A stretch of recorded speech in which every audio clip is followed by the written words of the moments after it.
presidential and parliamentary election that was held here in Ghana. Last weekend, all of our channels were very heavy with a lot of real-time analysis, real-time results, and a lot of, word from the major actors and the players in this whole big script. Eventually, all of it is done, and now we're in transition process and mode, and we're looking forward to the very big or the very important and historic inauguration that will be held on January 7 of 2025. And while we do all of that, sectors have started asking the questions about who is going to lead the respective ministries in the sports sector as well. We have our conversations to have. Some names are being whispered and thrown around. And we're also looking at the policies that were placed in the document, the policies that were placed in the manifesto, and the promises that were made, and how critical they are to the next 4 years in the NDC's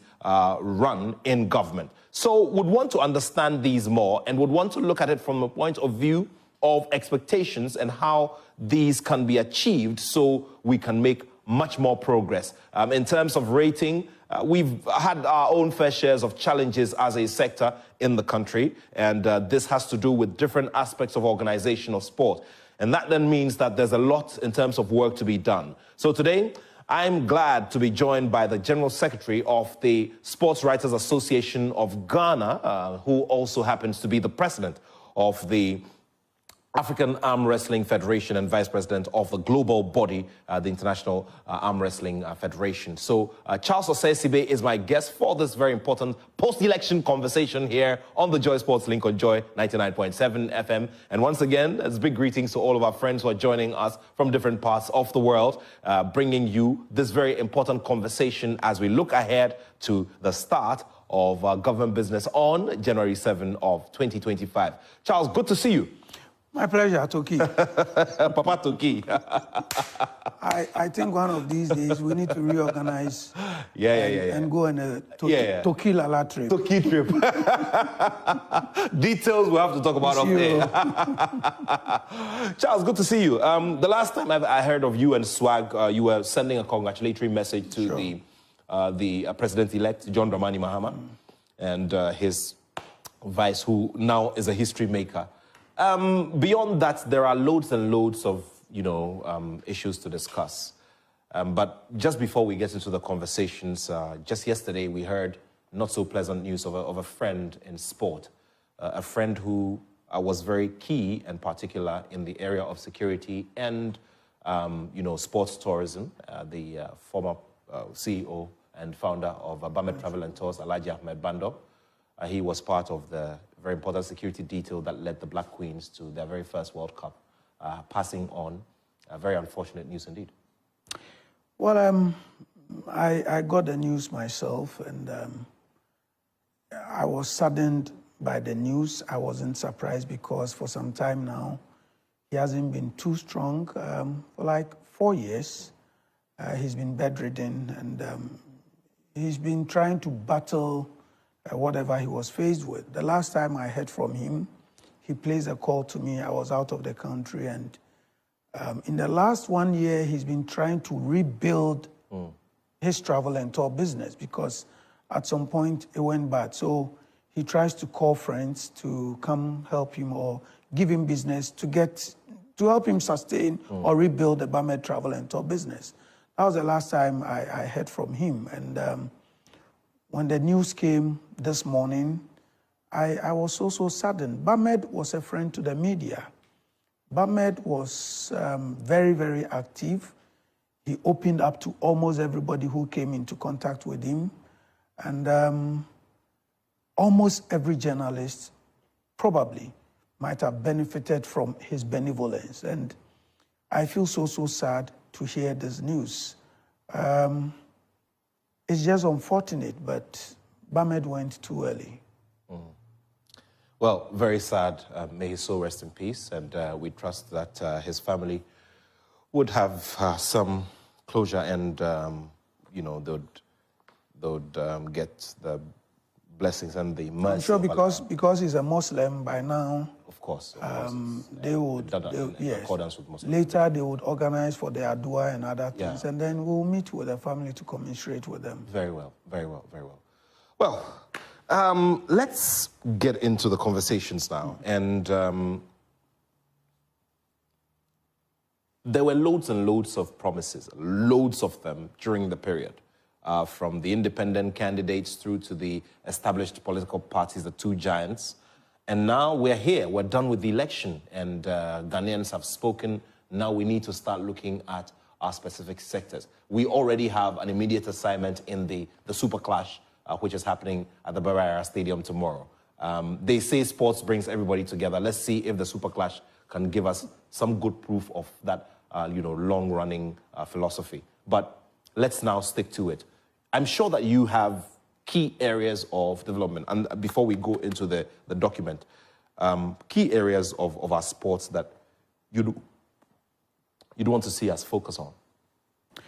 So, Nat, I've done sports for 30 years. Great.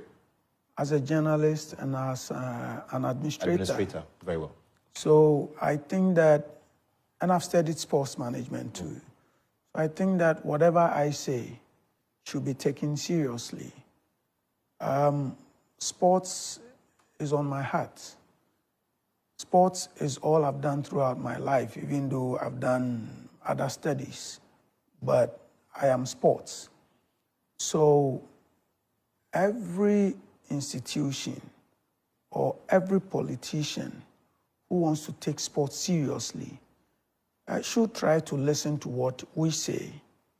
For the experience we've had, we have come to realize that sports creates employment. We have come to realize that sports is business. I always say, and I continue to say, that sports is as big as any other sector of the economy.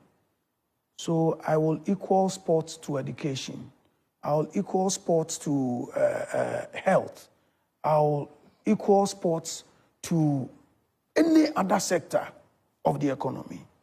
Because sports as an activity is intertwined, connected to health, because Nat, if you're an athlete, you employ a doctor, so it's connected. If you're an athlete, you employ a lawyer, it's connected. I know athletes or sportsmen and women whom out of what they have made have come to invest in tourism, have come to invest in education, have come to invest in agric. And I can mention names. Odate Lamte does education, he's into agric, and he's invested back into sports. Tony Yeboah was into tourism. He had a hotel and he was doing other things. Asamoah, he's invested in entertainment, he's invested in sports, he's invested in transport. So if you pay attention to sports, it will naturally affect your economy positively. Elsewhere, if you go to the United States, sports stadia have been converted into event centers and churches during weekends. So if I am an investor and I build a sports hall in Dansoman, so any big church in Dansoman can use the sports facility for church or events. But during the week, I use it for my sporting activities. So even as an investor, it's a big thing for you. As a manager of an athlete, it's a big thing for you. So if you manage a certain Joshua Clottey and he makes $2 million out of a Pac-Man fight, your percentage is huge. So if you have 5 or 4 of Joshua Clotteys, it means that week in or month in, month out, every big fight you do from your boxers is big money for you. If you're able to create the likes of Serena Williams and they get on the ATP or whatever, the money alone, your share. We haven't even spoken about the intellectual properties around sports. So, Nat, sports is big. Maybe later we'll go into details. Sports is big. And I feel that every government must see sports not as agro, but as a sector of the economy that can change the lives of Ghanaians. Now, through sports, look at what betting is doing for these young men. And in fact, I know ladies who bet on weekends. They want odds. They want to bet. That's sports. So sports is big, and I expect every government to pay serious attention to sports. But it doesn't look like, yes, it doesn't, in reality, and on the practical end of things, it doesn't look like in this side of the world, in Ghana, for instance, over the years, we've placed the needed premium, and it is even, it is evident in the way we even design our budgets, the way we have conversations about sports, because they will tell you that we need to focus on health, education, agriculture, and all of those first. Those are priority areas. And that always becomes the conversation because of which sports is always, pushed back into the background. So the challenges are enormous. But primarily, the biggest challenge is the orientation of the people. Good. So from the presidency to the least, we have told ourselves that sports is agro, is a game, is fun. So even if your teacher, the teacher of your kid will call you and say, Obano pa agrododo, and they will beat your child because your child is playing a kind of sport. Instead of the teacher realizing that this is a talent we must nurture.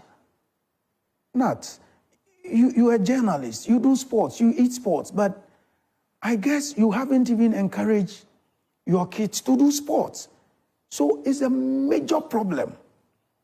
We sit in this country. I have actually. Yes. I'm trying to, to sometimes do I think about, you've raised a very important point. Sometimes I think about it and I'm thinking, I hope that in the future, I look back and I don't feel any remorse because... So your son because the or your scale daughter, at which, yes. Your son or your daughter shouldn't necessarily be that medical student, okay? There are a lot of medical students we don't know, but we know a certain Attoh. So one of the smartest way to get your son or daughter come after you, put them at the right places, get them to play sports, areas people don't want to go. But you see, I'm saying that we don't encourage our kids to do sports because we feel sports here grow. Because nobody has been able to give us a document on what sports can do for our country. Unfortunately, we have not had a certain president or presidents who believe in what sports can do. The post-Nkrumah era was a certain Achampong and then way down to Rawlings, who decided to use football only to promote the country. It was individual interest. These leaders felt that if you do football, your country becomes popular, the leader becomes popular. It was purely just that. But fast forward, when a certain leader also began understanding what sports could do, CISA was created. And then they got CISA to employ athletes. What happened? Now, all I'm saying is that as a country, we must have an orientation. We should let people understand that sports is lucrative. Emphasis on lucrativity. Because if we make people understand that, look, apart from being a medical student, apart from being a teacher, apart from being every child's dream pilot, if you play sports, you won't just be popular, but you could be richer than the medical student. I mean, Asamoah Gyan is way, way, way, way richer than a lot of the people. Has bigger net worth. Yes, yeah. The net worth. Yeah. Is bigger than the people who decided to read medicine. I'm not discouraging those who read medicine, those who want to be pilots, those who want to be teachers. All that I'm trying to say is that parents should use Asamoah Gyan, Dedayu, Abedi Pele, Michael Essien, Joshua Clottey, Azuma Nelsons, and the rest to serve as role models. These are people who were, we know of the story of DK Poison, whose purse was used to purchase sardine for Ghana at the time. It means it was big. I'm saying that we must let people understand that sports is lucrative. Your purse alone can change the lives of many. If we get our young ones to play sports, we won't be running to IMF, go asking for loans. If Usain Bolt, his net worth is over $300 million. Our last loan from IMF, $3 billion. We can get 10 athletes to give us that. All I'm saying is that if we have these athletes coming into the country with their purse, it will be in the bank. The bank will either use it as collateral or support people with loans. It will run businesses for Ghanaians. If we're able to raise 10 or 20 world-class athletes in boxing, in tennis, in track and field, in basketball and the rest, Ghana won't go broke. You've raised a very important point about the direct effect that this has, or having top-class athletes has on liquidity in the economy. I want to quickly refer to the story of Agbazuka Quartey, our very own Agbazuka Quartey, who would direct his purses, his big purses, the millions of border dollars, back into our Ghanaian banks after, after winning his fights and after taking part in those. And when the banks have money, they will give loans. Exactly. A lot of people will expand their businesses. And this is what we want to see. So, Nat, it is important. And I feel that as part of the orientation, we should get ambassadors to speak to these things. Okay, before we go into the manifesto of these parties, we must get ambassadors to speak to these things. So Professor Dodu played sports. Through sports, he had scholarship to go abroad. Now he's a top statistician. He actually played a very important role in getting the NDC to win. That I don't know. We will get there. Yeah. Okay. I'm a journalist. You're a journalist. You know. Beyond that, so Richard Akpogavi, top lawyer. Yeah. He played hockey. Yes. See where he is. Andrew Owusu now coaches in the United States. This is somebody who played sports. And through sports, they gain scholarship. Not. A number of Ghanaians want to travel. Those who are listening and watching, one of the easiest way is through sports tourism. Because even if you're a student athlete, there are enormous opportunities abroad. Every day we get invitation. They want athletes, Ghanaian athletes, to come compete for schools. And these young athletes who have left in the past, they go there, they combine academics and sports. There's Dr. Mark Gradosi. Exactly, Dr. Mark Gradosi. Yes, he was a jumper for Ghana. Now he's the head pharmacist at IMA, International Maritime Academy Hospital. All I'm trying to say is that if we manage sports well, we can get student athletes traveling outside, coming back into the country as better persons. Unfortunately, the orientation is bad. And that is what we all must do. The other problem, Nat, apart from orientation, I don't think we've had a minister who has a master document or a blueprint to convince the president that, Mr. President, this is the way to go. If we take sports seriously, this is how much sports can contribute to our GDP. We haven't done that.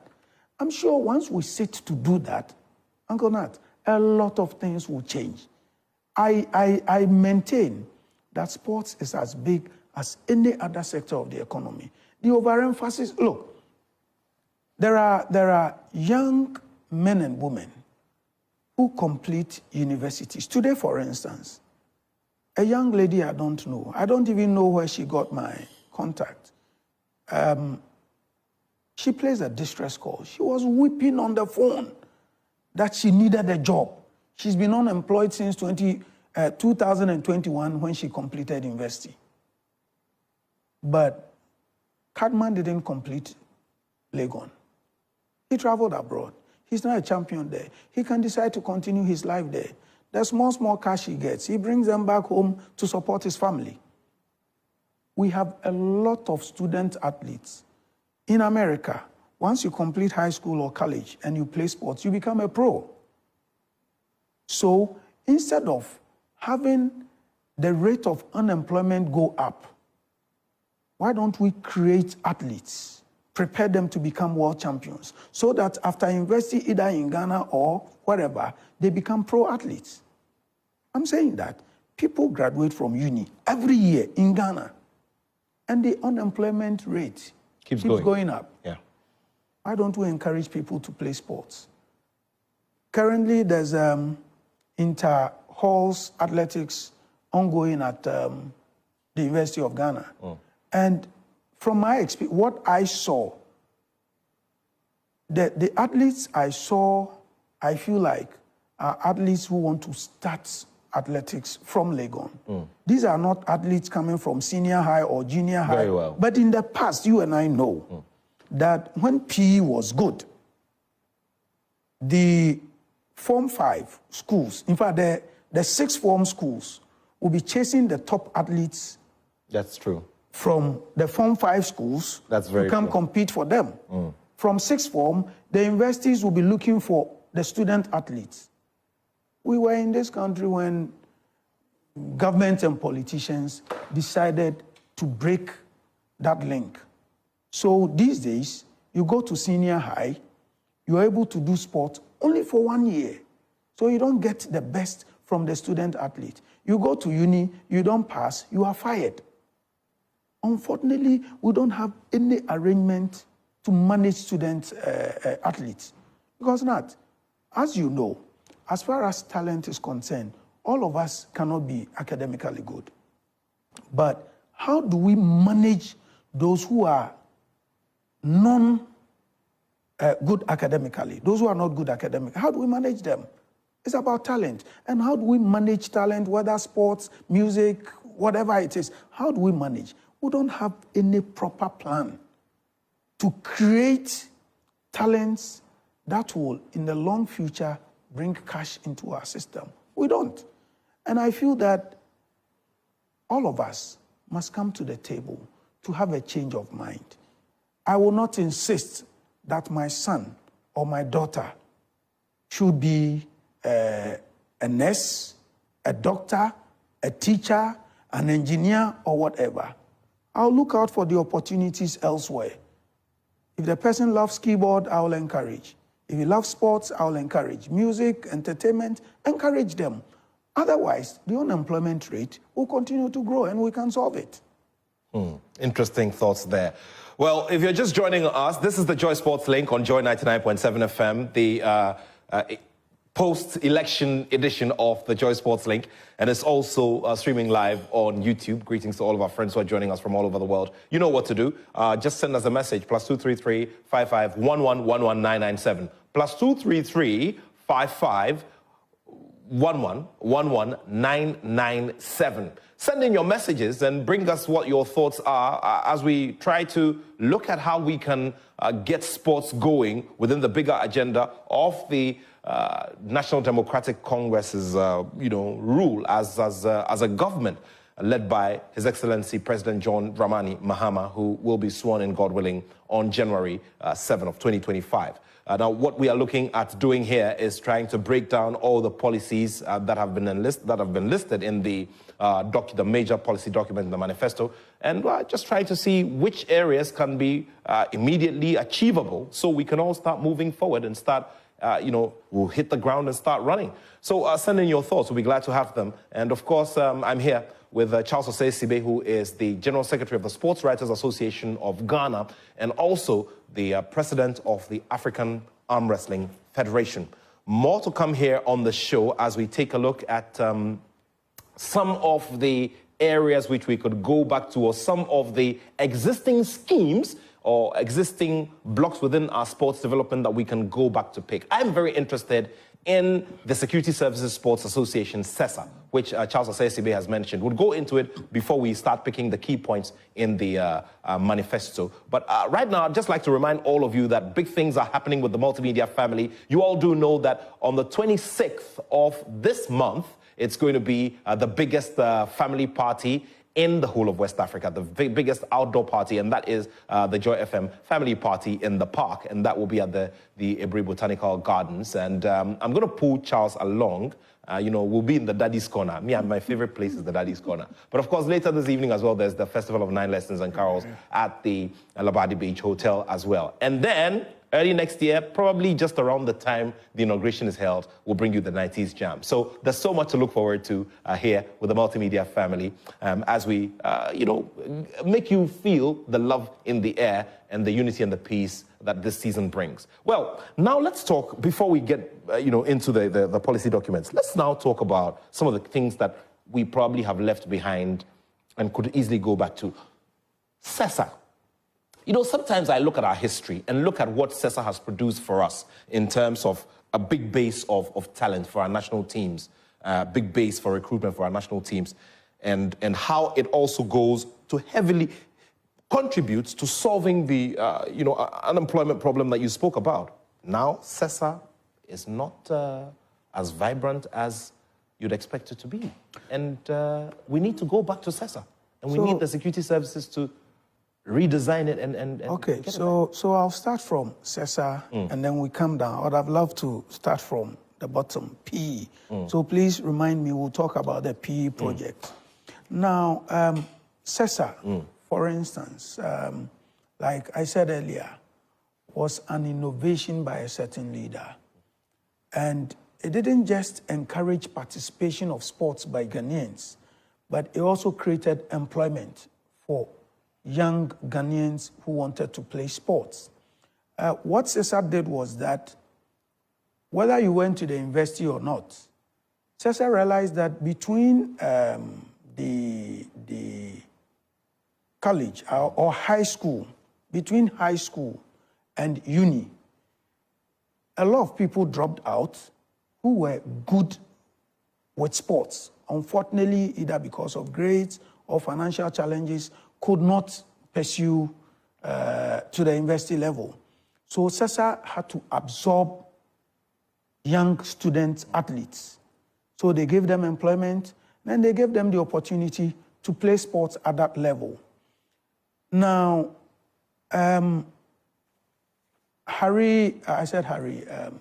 Ali Jara, yes, was a product of the fire CESA. service. Fire service. The National Fire. Ali Jara. Very well. In fact, Azuma Nelson, CESA. I can name a number of them.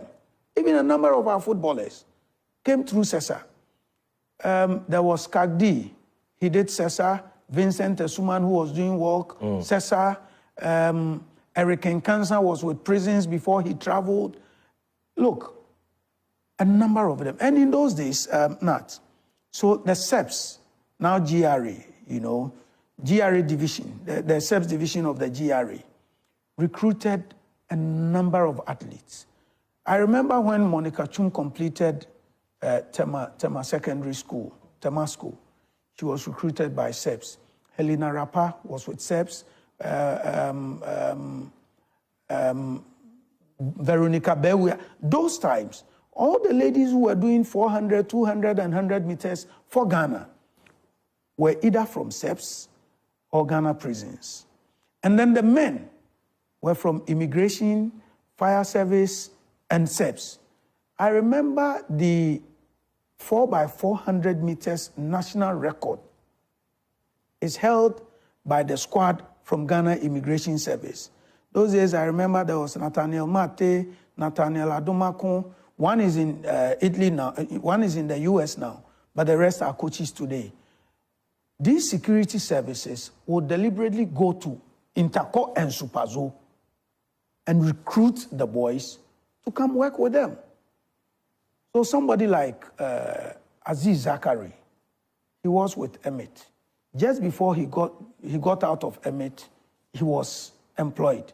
And today, you do not find these security services employing these young athletes because, again, there is no CESA Games.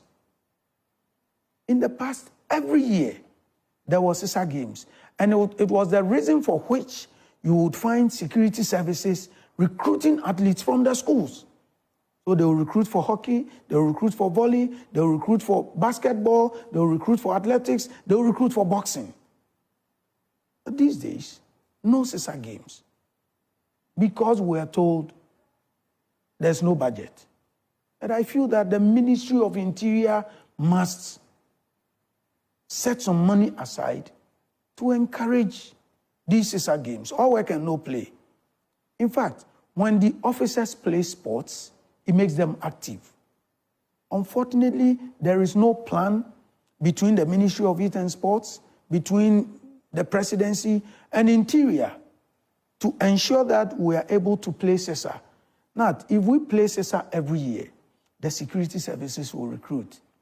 I had a meeting with one top security, head of these security agencies. And unfortunately, when I was engaging to encourage them to recruit athletes for the service, I didn't like the response I had, you know. Okay. And the person was like, if we recruit them to come and do sports, who would go and do what they are supposed to do? I didn't give the impression that every officer must be an athlete. We're just asking for a quantum. And I didn't like, because the person doesn't understand what sports can do. I remember when Eric Nkansa was with prisons. He was running for Ghana as a prison officer. And it was a big PR for the prison service. Exactly. My girl, Grace Minta, Yes. who does arm wrestling, she's doing some big PR for Ghana Police Service. Anytime there's a publication on her, Grace Minta of Ghana Police Service. So when these athletes compete for these security services, who unfortunately do not do any PR, it brings some kind of PR. SEPs became very popular because of sports. Because at the time, SEPs will recruit all the best athletes. So when it comes to basketball, I remember Exactly. Dawson Amwa, basketball, it was SEPs. Hockey, Exactly. it was SEPs. Exactly. Athletics, it was SEPs. Today, the hockey champions, male and female. No, the male is Exchequers, Bank of Ghana. Female is GRA, Royal Ladies. So I think that, again, the orientation must change. And it must start from the presidency, through the sports minister, coming down to the general populace. We must understand that sports, apart from recreation, apart from the health benefits, is very, very lucrative. Let me do some messages now. There is one from Frank here. Frank says, this is a good discussion you are having. I've been thinking about it from the end of infrastructure. We need to start spreading the infrastructure in different parts of the country, and we also need, as a matter of urgency, to have a plan that will help the infrastructure make the needed impact. For example, getting the technical people to recruit and train young people so they can grasp the big techniques from basics. Thank you very much, Frank, for that message. Daniel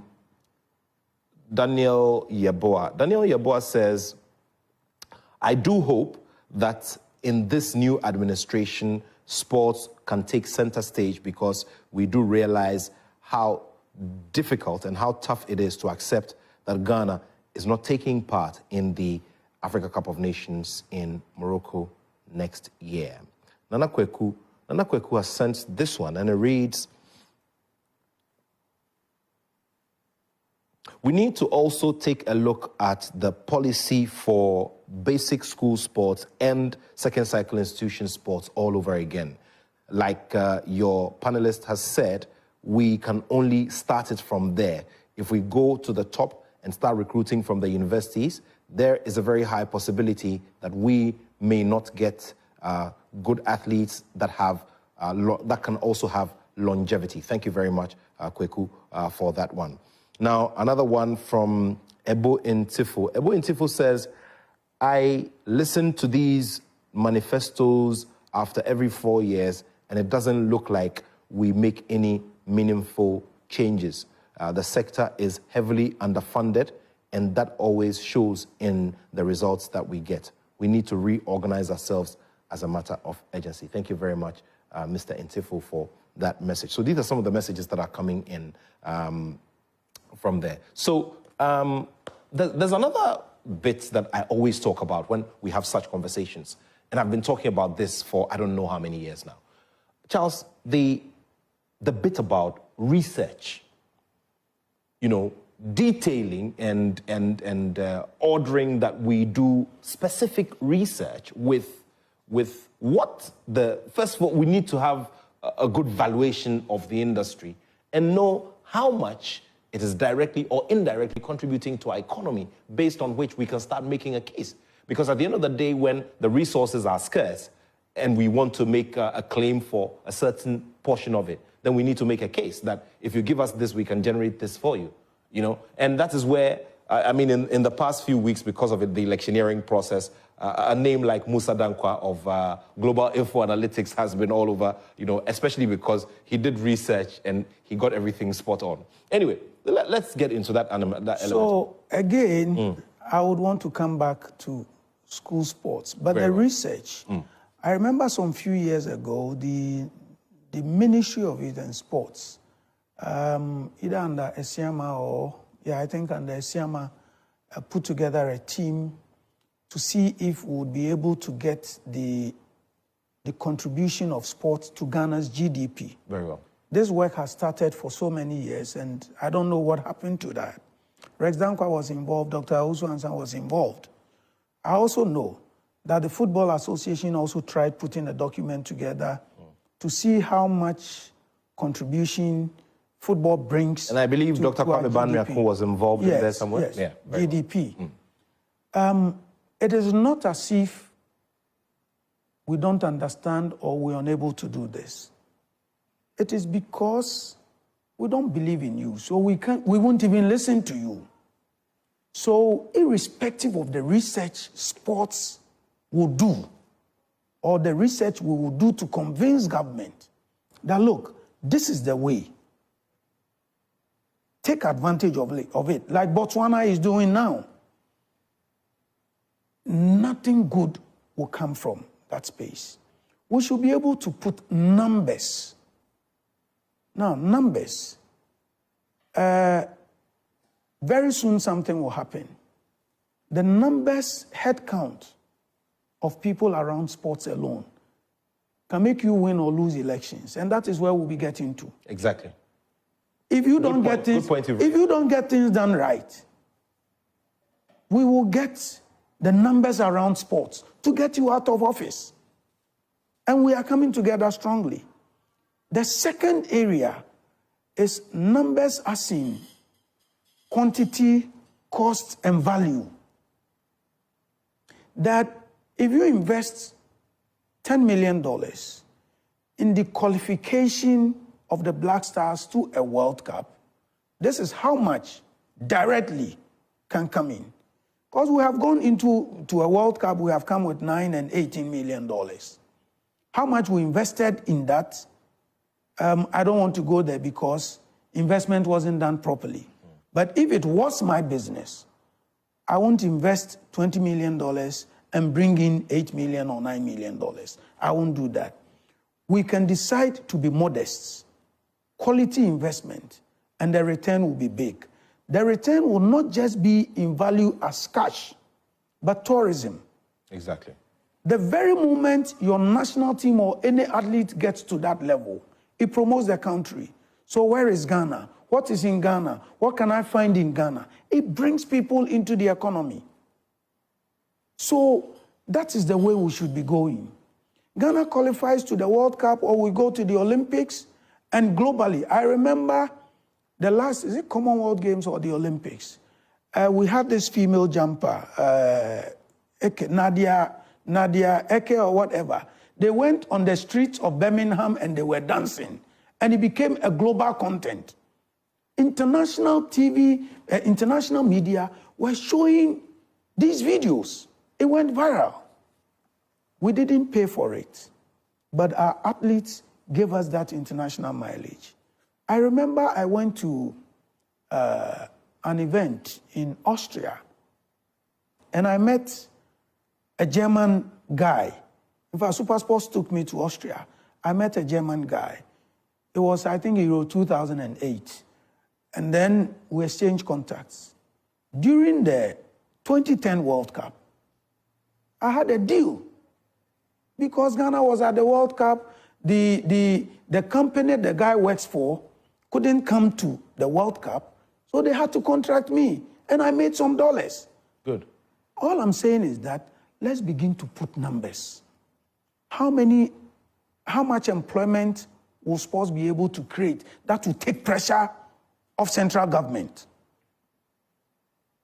If Nat plays sports, how much money will he be able to make that will trickle down to other athletes? So then we begin to invest not only in football, but track and field. If we are able to invest in an athlete over a period of 4 or 5 years, and the person begins to run in the Grand Prix and the Diamond League and the Golden League, how much he makes comes back into this country. If we get our athletes now to run at the Olympics, World Athletics is now paying them winning gold and then breaking world records. Look, it's an industry on its own. So it's about how we put numbers together to convince a certain government that this is the picture. Tourism, direct benefits that comes into the country, the trickle-down effects that comes onto the economy, and a lot more. Remember, we go to the World Cup, and every businessman in this country travels to go and watch the World Cup, and they come back with businesses. So Nat, I think that is a good point you have raised.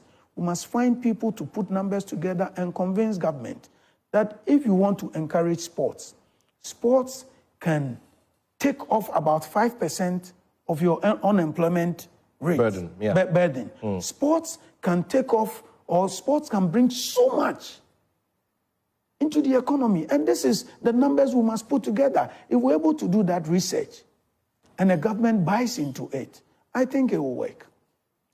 Amazing stuff. So don't forget to send in your messages so we can, have conversations around all of those, because this show is for you. You are the reason why we're here. So you keep it coming in. Remember, it's +233 55 11 11 997. Once again, it's +233 55 11 11 997. My name is Nathaniel Attoh. I'm ably backed by the rest of the JoySports team, and we are also, as a whole big family, looking forward to treating all of you to amazing stuff this this period and this season. And that begins from this evening when we bring you the Joy FM lesson, the Joy FM Festival of 9 Lessons and Carols at the Labadi Beach Hotel. That's later today. And of course, after that, we'll look ahead to the family party in the park at the Ibri Botanical Gardens. And then early next year, we all get partying at the 90s Jam. So much to talk about and so much to look forward to. For now, we just want to focus on what sport is bringing all of us and how we can get the sector moving and having that voice as well within the bigger scheme of things. Let's get into some key features within the policy document. And I'd like to start off on a few of them that we probably may think are easily achievable, okay? So, to establish sports centers of excellence in the northern, middle, and southern zones in collaboration with existing universities in the private sector. All right, just before you answer this question, I just want us to place it in context. Recently, Mr. Bawaf Hussaini, was appointed as acting director of the National Sports College in Winneba. We had a conversation with him here on this show, and he's outlined a blueprint to get the place going one more time so it can play its role within the bigger mix of sports development. Now, this government has said that there will be centers of excellence in the northern sector, the middle belt, and in the southern zones. I want to believe it's a change for resetting, or a change to reset sports. I want to believe that the slogan, changing to reset Ghana, positively will affect sports, because I have said that the sports economy is getting bigger. So if you're a government and you don't pay attention to sports... Are you talking about the sports economy in Ghana or globally? globally. Okay. And even in Ghana, the numbers are growing. Very well. One of the reasons, respectfully, I feel the youth probably didn't vote for the MPP. Remember, the young boys especially had issues with the betting tax. It tells you that a number of people were feeding on sports through betting. So you must pay attention to the industry. We have said that it is important to develop talent and train the trainer of the talent. We have said that it is important to see sports as a solid economy, but not agro. Everywhere in the world, any serious sports nation would have development centers or universities that pay attention to sports. It is why you find universities abroad recruiting athletes from Africa to go compete for them. They know what it does for them. It is why you go to abroad, you have a sports psychologist, you have a physiotherapist, a trained physiotherapist, you have sports scientists, you have sports nutritionists, you have all these people. Now, if we don't set up these universities or training centers, we won't be able to get 1, quality athletes, 2, quality managers. Now, primarily, I get it that the training centers is being set up for budding athletes.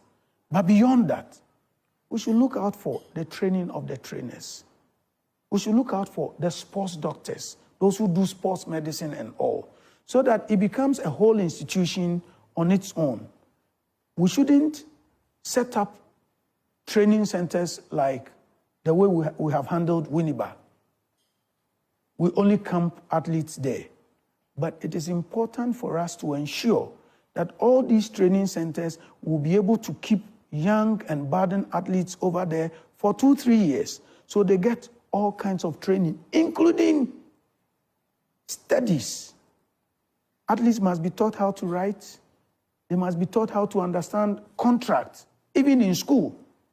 Because if you go to school and you are only coached and you don't learn the basic ethics or rudiments of life, after your sports career, you become a nobody.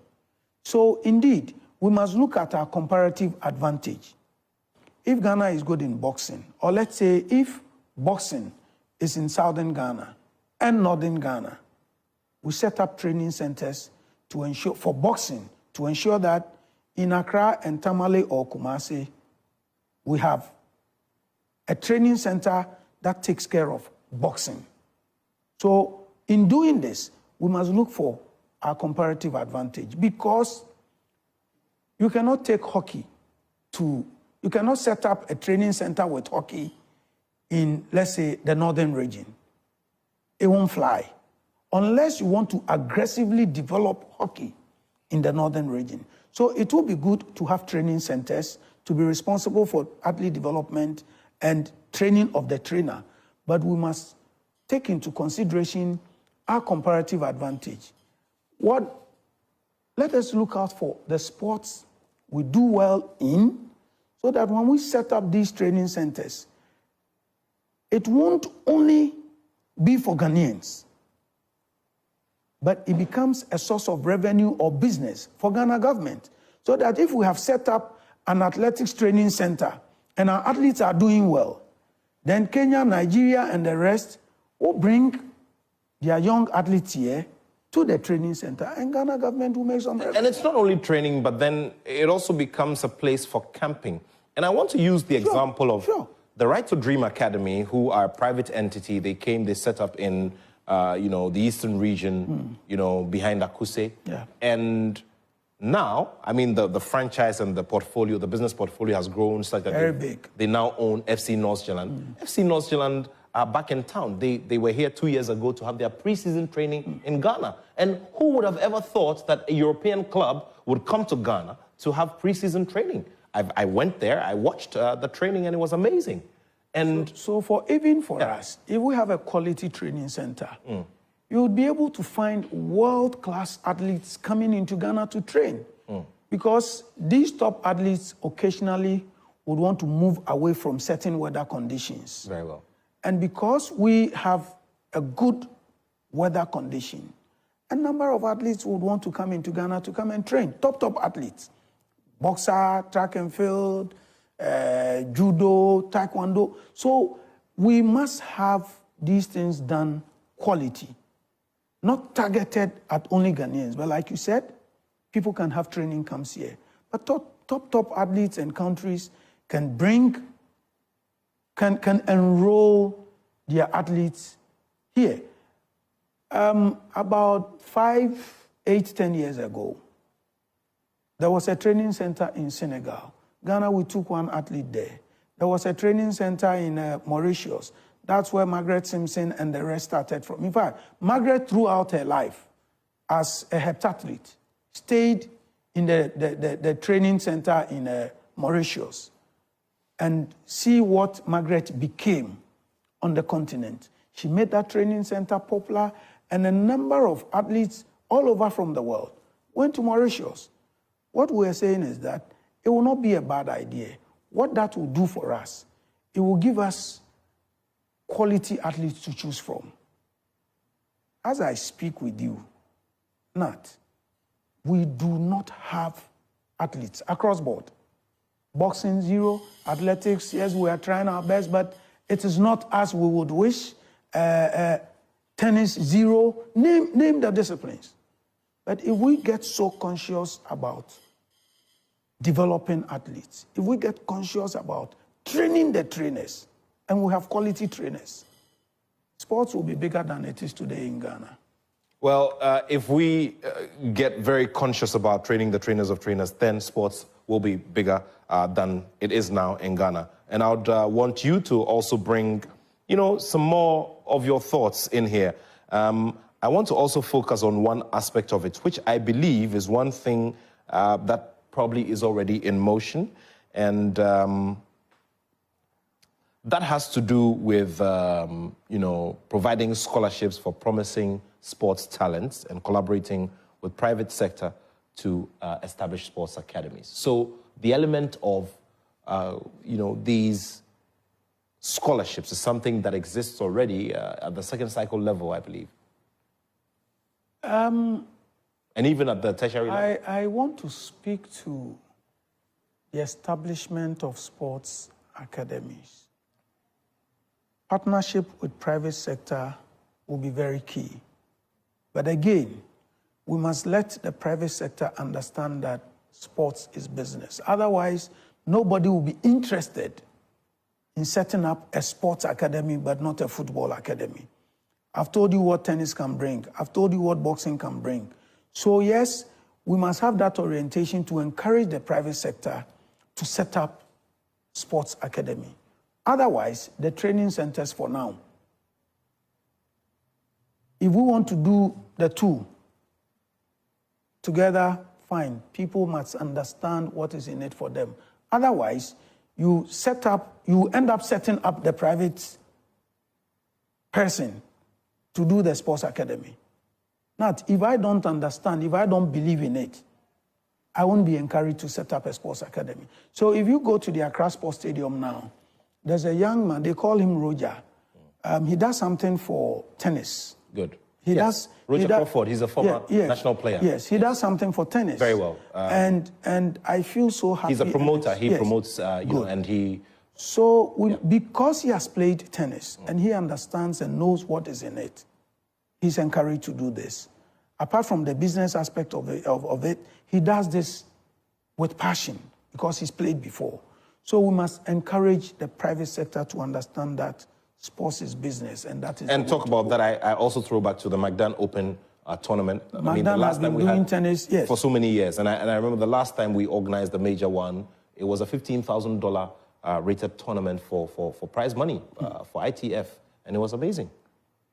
So that's why, Magdan, again, is interest. not because he was expecting so much money. His interest is because he has a daughter who is playing tennis. Definitely. So he would want to invest in the industry. In fact, not just the first daughter, but... In fact, daughters, yes. So he would want to invest in the industry. We must let people understand that it goes beyond personal interest. It is business. Then you find them, investing in sports academies. Otherwise, the centers the NDC wants to do will be a beautiful idea. Okay. Let's go to, so I picked them randomly. So let's talk about, promise number 1, which is to support the development of Coast Division 1 and 2 and the Ghana Premier League by augmenting the salaries of all registered footballers with allowances. Now, before you answer this question, I remember that 2.5 years ago, no, this was before the last election, Mr. Sami Jemfi, who is the National Communications Officer of the NDC, invited, and some executives of the party invited top journalists in this country to President Mahama's office. And the idea was to brainstorm on how they could have a certain minimum base salary for each Ghana Premier League player so that the government would take care of that to augment what the clubs were doing on their own. So it could also cap or place a certain, break on the mass exodus of Ghanaian players into certain places which do not have better quality of football than we have. So before I talk about that, earlier on you were talking about scholarships. It was part of the... Great. It is a good thing. We must structure it because, like I said, there are schools abroad who want to recruit young men and women from here. Now, for our athletes, the facility up there, top-notch.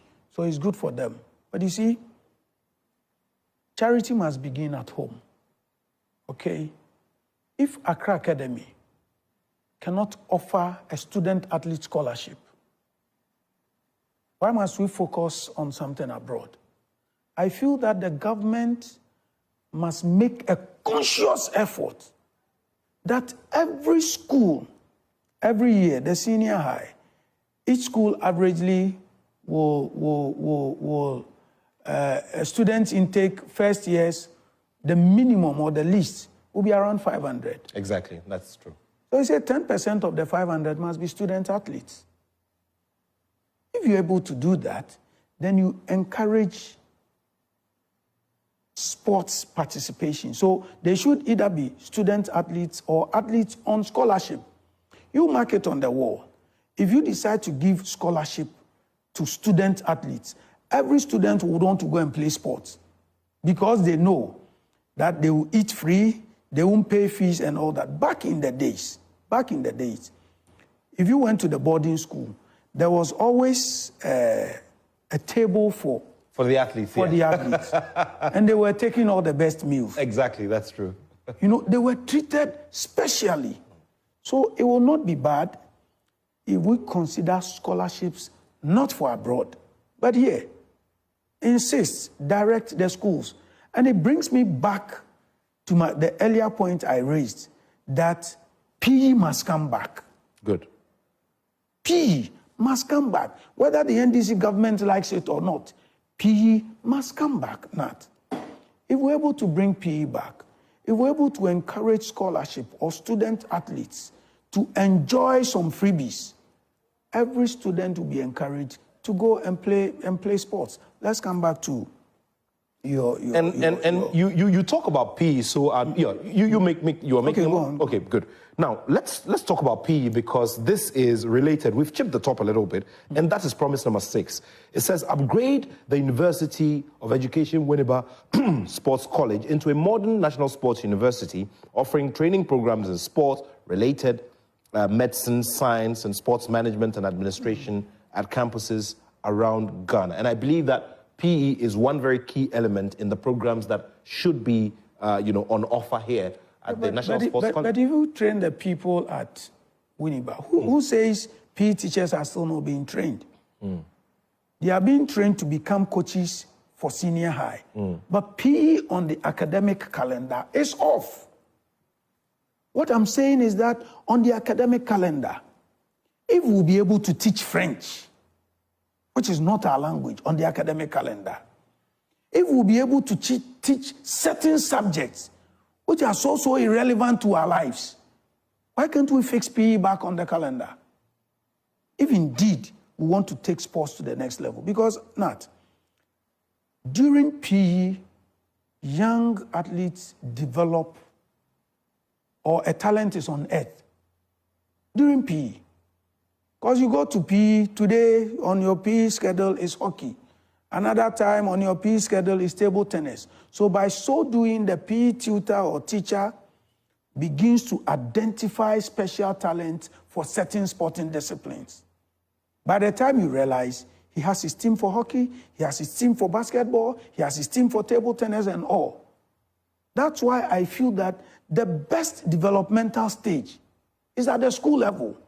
And that's why PE must come back. Great point there. So you cannot train PE teachers when you don't have PE on the calendar. Because the only time these athletes train is after 4 p.m. They study from morning till evening. The only time you find those with talent going to train is after 4 p.m. But why can't we open it up? Nat, you never know. You may have an interest or talent for a certain discipline, but until you are exposed to it, you can't play. And that's why I think PE must come back. So let's go to 2. Okay, so I would want us to take 2, 3, and 4, promises 2, 3, and 4 of the NDC's manifesto, and I'll tell you why they are interrelated. So we begin from 2, and it reads, undertake emergency refurbishment of pitches, tracks, and other facilities at our national stadia in Accra, Kumasi, Tamale, Cape Coast, and Secondary to meet FIFA standards. That's a very important point we'll come to very shortly. Promise number 3, pursue our long-standing policy of establishing international standard stadia in all regions.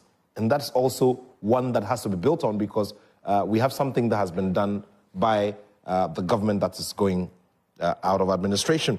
Now, and then 4, it says build more multi-purpose sports facilities to promote regional sporting events and inter-school competitions as part of our talent development policy. Okay, so let's begin from this one on existing stadia, existing facilities in the various or in the major cities and getting them to FIFA standards because in recent times we have had to get a lot of backlash and international embarrassment. You know why I deliberately skipped the bonus for Premier League players? Tell me. We are football oriented and it's not good. Football has become business. We must leave football to autopilot itself. But Charles, you also agree with me that while we are football oriented, the politicians should stop making promises that will kill sports in this country. Before you continue your point, you remember making, and I know where you're coming from, and I appreciate where you're coming from, but you made an earlier point about having priorities in resetting our sports. And I believe that, doing this for football will fall within having priority areas. Because whether we like it or not, football is a big player within the bigger picture. Yes, I said comparative advantage. Very well. And doing a comparative advantage, you look at your strength, your weaknesses, and all the threats and all that. Very well. Now, you do a SWOT, okay? We all agree that football is a big thing in Ghana. But in terms of, so economically, even if you invest in football, the returns will be good for the country. But why must other sporting disciplines suffer because of the overinvestment in football? Not. Football has become business, unlike the other sporting disciplines. Football is purely commercial. So an athlete... Other sporting disciplines are commercial, but we in this side of the world... We haven't gotten there. We haven't gotten there. Okay. Also because we have overly spent every money on football. Okay. We have overly spent every money on football. Otherwise, invest a bit in soccer, boxing, invest a bit in athletics, and you will see the kind of returns they would also bring.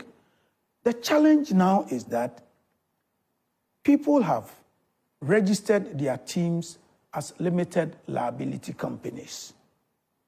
They take gates, they sell players and all. So for a government not to focus on infrastructure and national teams and to say, I am going to pay salaries of players, when World Cup cash comes and it is mismanaged, government will only do that, or I will only encourage government to do that by holding the purse that comes from the World Cup and then probably decide to spread it across throughout the 4-year cycle until we go to the next World Cup.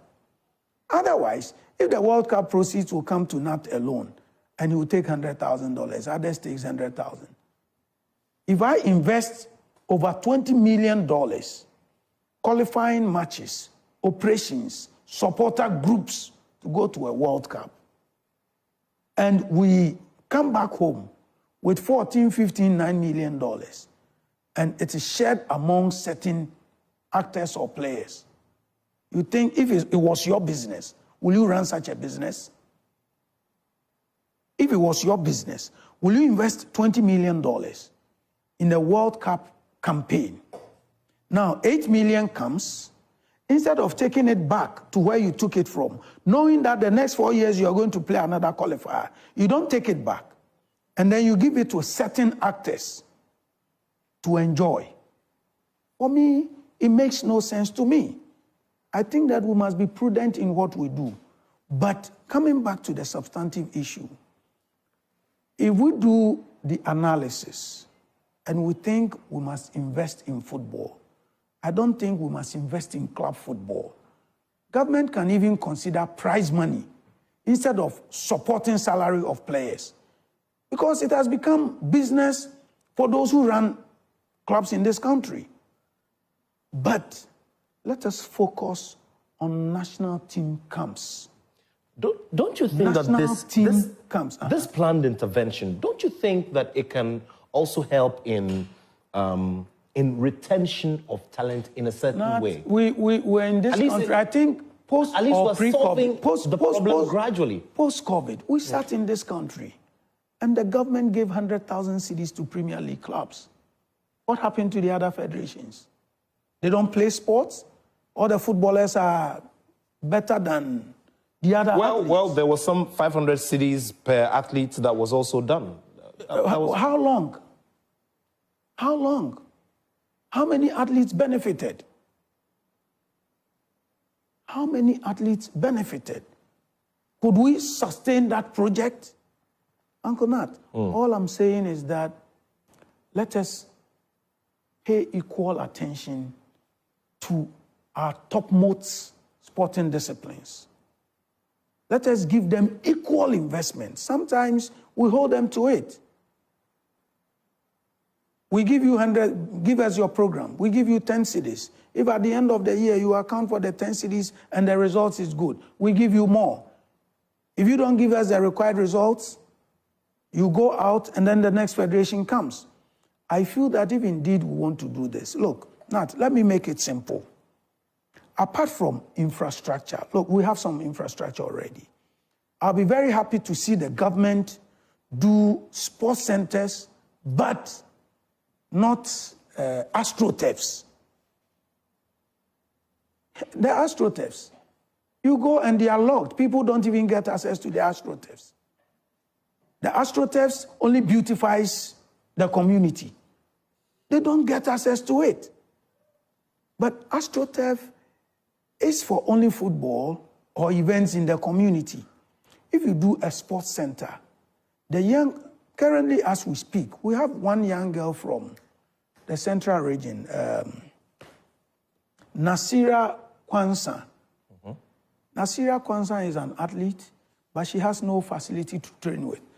About 4 months ago, a video went viral where a young Some girls were trying to do high jump over whatever. Yeah, I remember. And I feel that we must not just develop football. If indeed we want to go back to the heydays of athletics, boxing, hockey, and the rest, these centers must have these facilities. Otherwise, we'll continue to be a football nation. Yes, revenue individuals will make money. It will affect the economy positively, but we'll have no results. If indeed we want the country to be popular, if we want to get results, we must consider some of the other sports.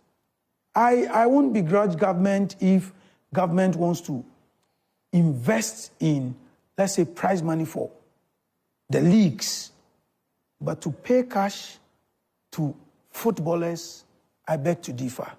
What is important and what I think government must do, the new government, if indeed government wants to reset, when they are able to set up these training centers within the first year, they should consider the top 12 disciplines, top 12 sporting disciplines in Ghana, the comparative advantage, results, and all that. Choose top 12 sporting disciplines and plan for the next Africa Games and the Olympics. Recruit the athletes from the intercolleges sports. Send them to these training centers. Keep them there. All they do, train, study, eat, train, study, eat, for 2 years. First year, they will become zonal champions, as in West Africa. Second year, they become Africa Junior champions. Third year, you push them to the world. So third year, by 2027, you go to Africa Games, you sweep all the medals. You push them the following year to the Olympics, you sweep. So there must be a plan, short-term plan.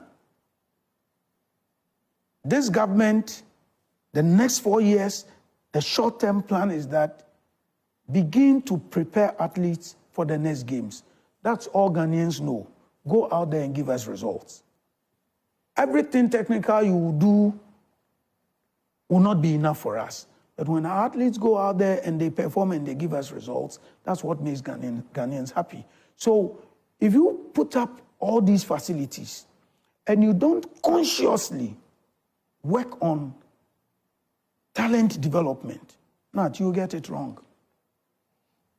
All right, let's do more and look at some more key points under this 10-point sports manifesto. All right, we've taken a look at 2, 3, and 4. You've raised this point already, but it's here. And number 5 says, ensure equitable investments in other national teams such as the women's football teams, para sports, juvenile teams, and lesser-known sports. So you have juvenile national teams, blah, blah, lesser-known sports. That is actually the last one. Who says these sporting disciplines are lesser-known? So the description in itself... So even the cricket we play here, globally, is a big thing. The arm wrestling we play here, it's a big thing even locally. But not if you don't put in money. Look, I remember during the Africa Games, I challenged the sports minister. It got to a point, I was given 8 athletes. I was told strictly, you can enter only 8 athletes. I kept pleading, and I said, Chef, hockey as a team would have 18 players, male and female, 36 or whatever. And they'll win you 2 gold medals if they're able to win gold. But one athlete from arm wrestling, swimming, weightlifting, or whatever will be able to win you, at least on a good day, 2 medals. So let's do numbers here. I pleaded, they said no. So I went to the minister and said, Minister, if you want to win medals, because that is one, in fact, the major reason for which we are hosting these games. We want to host and win or win more medals. If you want to win medals, it is my sport. He asked me, what do you want? I said, if you give me one athlete, I'll give you a minimum of one medal. Yeah, are you sure? Then he got some people to do a search on what we were able to do. They came back with a report and told him that they are in the top 3 in Africa. So if he tells you he will be able to do this, let's give him the benefit of the doubt. The minister called me and asked me, what are the numbers you want? I told him, he called the chef and said, give him the numbers. That's how come we were able to do what we did, because we knew ourselves. We knew our strength. If the minister had not taken that stance, and based on hearsay or what people had told him, and had decided to treat arm wrestling the way they had treated everybody. Look, I must put it on record that one of my athletes was flown from the UK to come and compete, and he won 2 silver medals for Ghana. I see.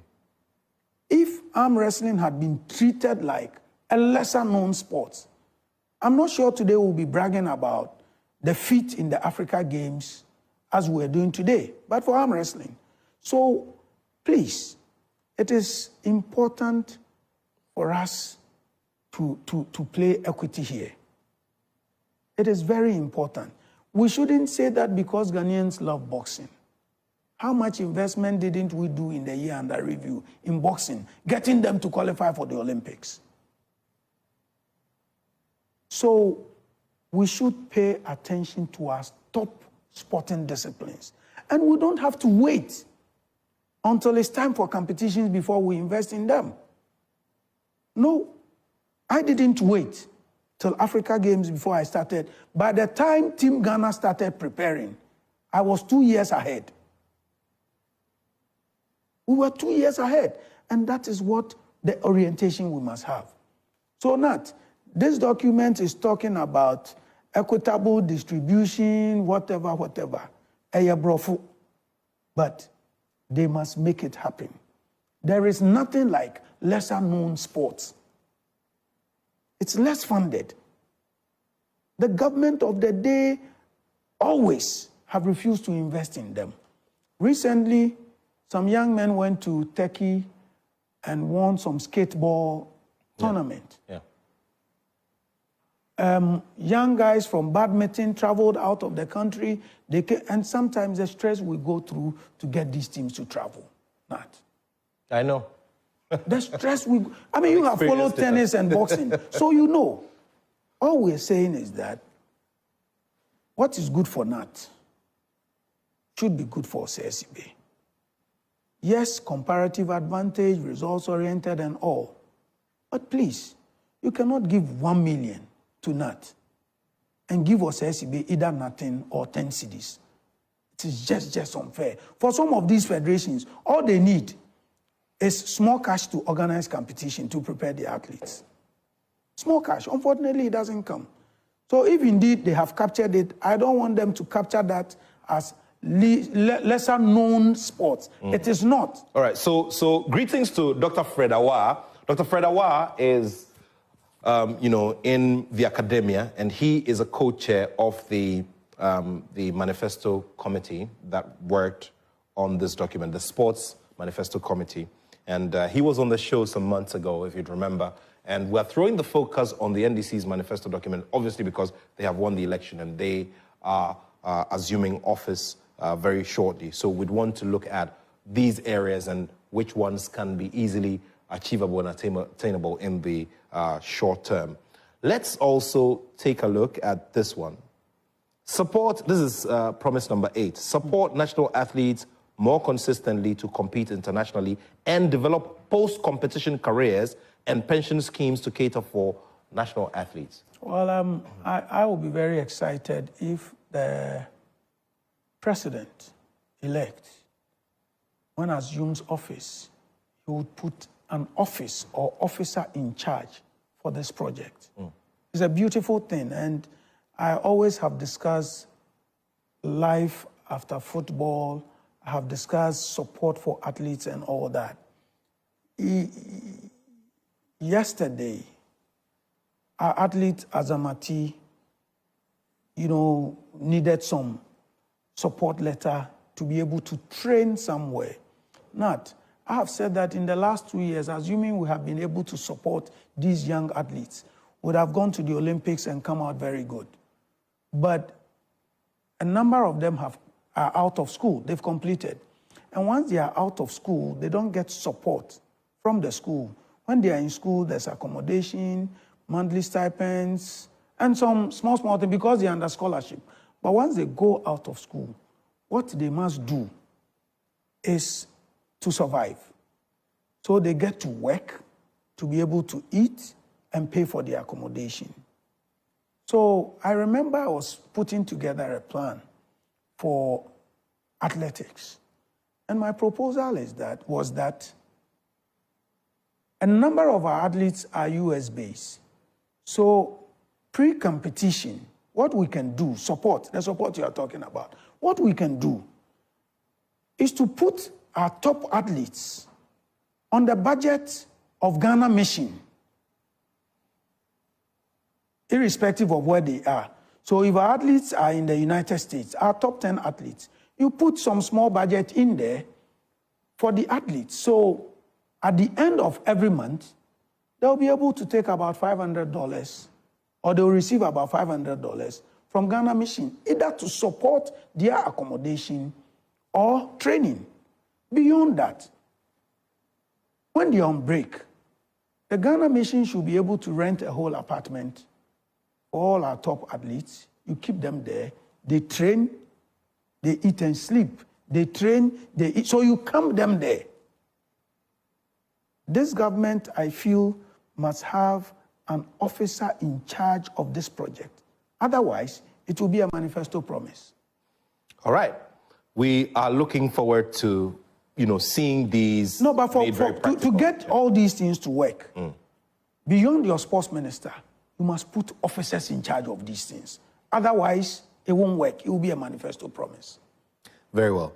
And talk about the subject of sports minister. Would have to still play around. I mean, I'll just tell you some of the names we've heard, and we just play around them without wanting to say anything. The decision obviously lies with His Excellency the President, who is getting loads and loads of visits. I hope you don't get me controversial when you mention names. You can go on. You can go on. Let's focus on for number 9 we've spoken about it already, and that is the offer of scholarships to promising sports athletes to invest in establishment of sports academies and in association with the private sector. And then this is also related, which I believe we've touched on, support retired sports personalities in pursuing other sports-related careers after active sports life. Very important. You don't wait for them to retire. So I see Tony Bafo is doing something. I was just about to mention the PFAG has a template. Yes. When it comes to support of, they also have a template for insuring players and and all of that. So it is something we must do as a nation. So the athlete, after 8-10 years of playing career, we must begin to prepare them for life after active career. So those who are academically good can do sports physios, sport doctors, they can become athlete managers, they can become coaches, they can become administrators. So this is something we must deliberately do. And I remember that I had a proposal. In fact, I discussed with the GOC and the Ministry of Youth and Sports that to build the capacity of sports administrators, let's take them to school. It would be beautiful to have sports administrators go to GIMPA for 1 month or 2 months, a certificate program. Good. They come back with some marketing ideas. They come back with some packaging concept. They come back with some event management skills. And by the time you realize the level of your sports administrators in this country would have shot up. But we sleep on some of these concepts. I pray that this government will consider something like that so that there's nothing wrong to take. So it's part of the training of the trainer program. Every sports administrator must go back to school. if indeed you want to do sports. Because many of the administrators you find today are there either with interest or yes, or mayor no abeye. We find old athletes coming to lead federations or coming to administer federations. They do not have any special management skill. We have to take all of them back to school. Once you're able to do that, it will ease pressure off government. Because if you coach them on marketing, sourcing for sponsorship, content management, you won't rely on the ministry to always find money for federations to travel or to organize events. Once they understand packaging, once they understand marketing, so I think it must be a conscious effort of the government. Individually, the federation leader or the whole setup may not even consider what they need to do. It must be a government policy. That if you want to lead a federation, whether the president, whether the secretary, whether the administrator, you go back to school. You go and learn something from the school, you come and implement. Otherwise, sports, government day in and out will do whatever they want to do, but you will not find the federation and the leadership moving towards the direction of the government's policy. Well, so from there we go straight to, the officers who will be placed in charge of, and I like the look on your face. We don't have a choice but to go into it. Toki. Look, okay. We're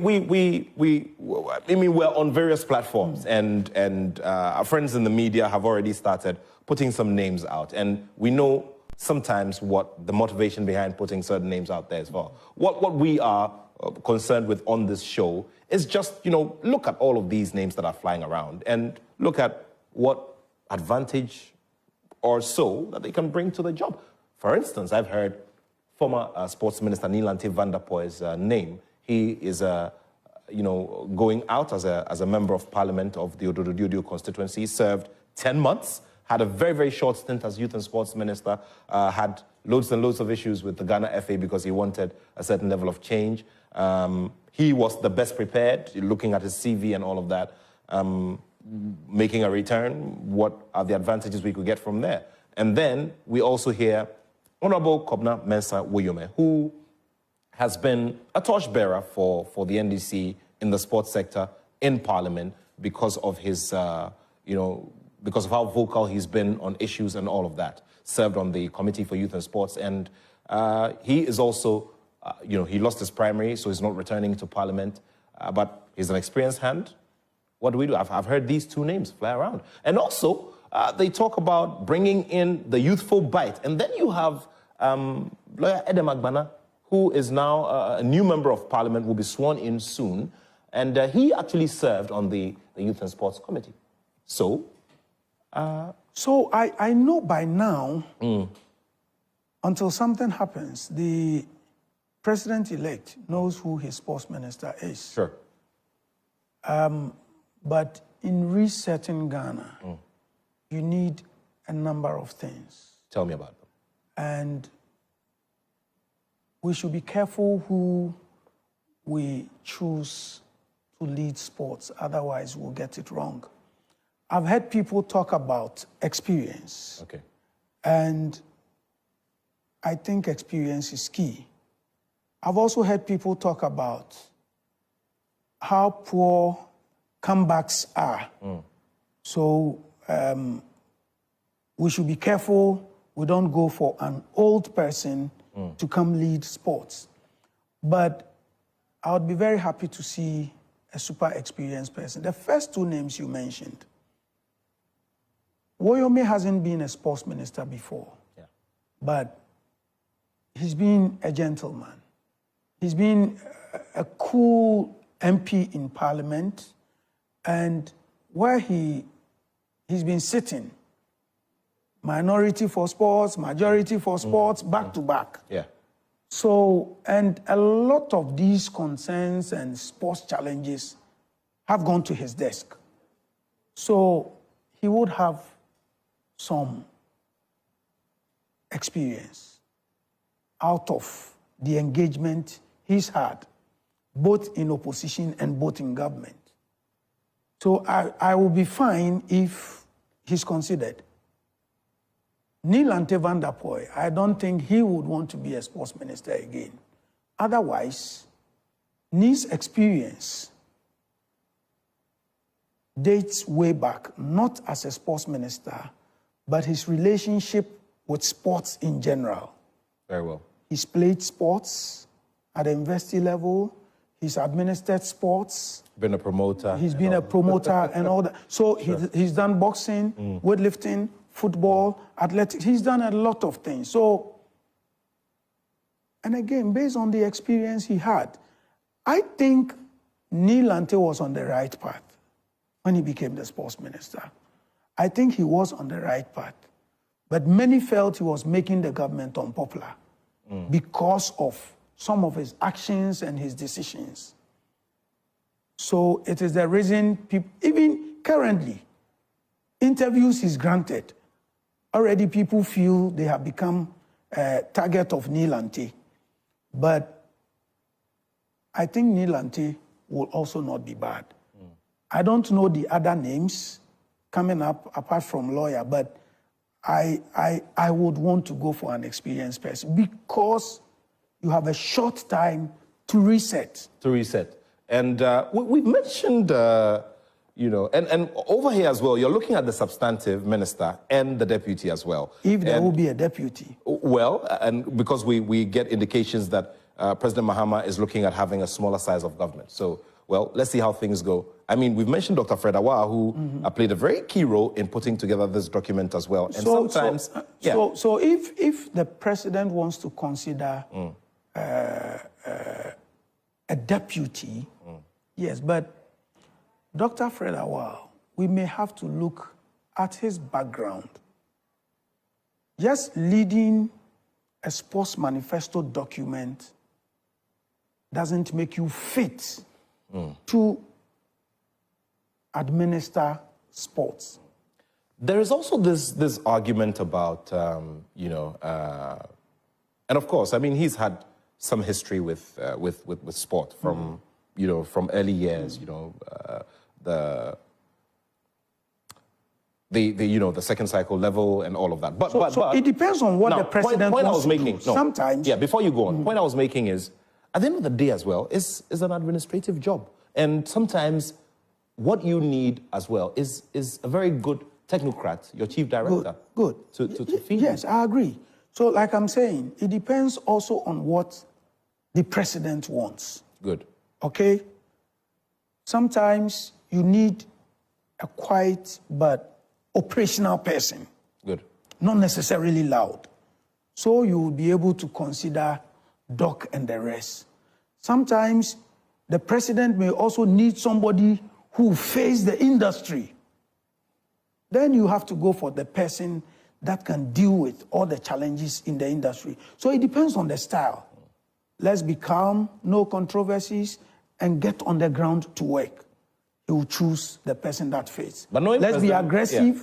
Let's be aggressive and face it like we're facing Galamsey or armed robbery. You get the person who would be able to face it. So it depends on what the president wants to do. On a light yet serious note, we also, you talked about having sentimental attachments to sport, which also lead to taking some very big decisions. You used the example of McDan, whose daughters play tennis, because of which he's doled out big money, sponsored tennis for many years, and has raised the scheme in terms of, the outlook of our competitions, the quality of our competitions, and the quality of talent that we bring in here to come and compete. Now you look at President Mahama, who's returning to office with a son who is a FIFA agent and is a promoter in boxing as well. And so there is that, and the industry must take advantage of that as well, so that, because at the end of the day, it's who has the president's ear. What I'm driving at is that the sports sector uses him as a voice within, so that we can draw the resources, the decisions, and all of that. That could go into the favor, because at the end of the day, we want all of these implemented. And sometimes... So those who do boxing business can use him. Yeah. to get that attention from government. Good. Those who do football can use him. Otherwise, so primarily, if he's sports inclined and he believes in sports business, then he won't just speak for where his interest is, but he would be a general figure to whisper into his father's ears that, look, sports is a big avenue. Let's create millionaires. Let's create top athletes. Let's create opportunities for people within sports. Great stuff, great stuff. Okay, so, and also, in the last 4 years, or 4 or 5 years, or the last cycle of 8 years, we've also seen President Mahama be very, operate with a surprise element when he chose his running mate. I mean, many had other names. And I guess that maybe we could just get one full surprise element in the sports sector. I won't be surprised. That's why I said it depends on how he wants to play this game in resetting Ghana.